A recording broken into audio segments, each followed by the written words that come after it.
काल से देवता और असुर दोनों में अमर होने की लालसा थी, लेकिन अमरत्व का रहस्य केवल अमृत था जो समुद्र मंथन से ही प्राप्त हो सकता था। पर मंथन करना आसान नहीं था। दोनों पक्षों ने एक असंभव समझौता किया और शुरू हुआ समुद्र मंथन का महायुद्ध।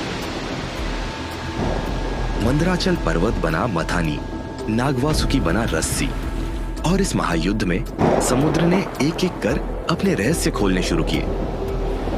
क्या क्या निकला समुद्र मंथन से?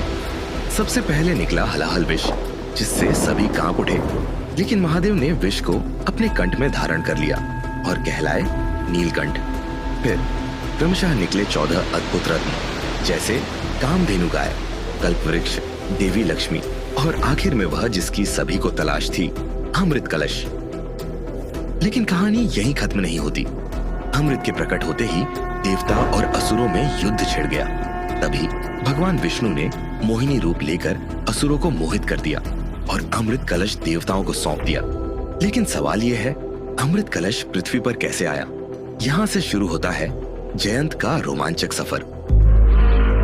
इंद्रपुत्र जयंत अमृत कलश लेकर भाग रहे थे और इसी दौरान अमृत की बूंदें पृथ्वी के 4 स्थानों पर गिरी: हरिद्वार, नासिक, उज्जैन और प्रयागराज। ये स्थान पवित्र क्यों है? क्योंकि सूर्य, चंद्र, शनि और बृहस्पति ने भी इनकी रक्षा की।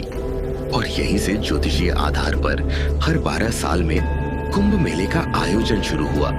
महाकुंभ सिर्फ एक धार्मिक आयोजन नहीं है, यह आध्यात्मिक ऊर्जा का महासागर है।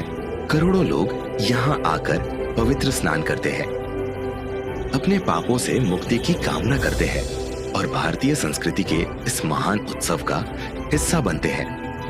तो जब अगली बार आप महाकुंभ की बात सुने, यह मत भूलिएगा कि इसके पीछे छुपी है अमृत की वह अनसुनी कहानी। महाकुंभ केवल एक मेले से कहीं बढ़कर है।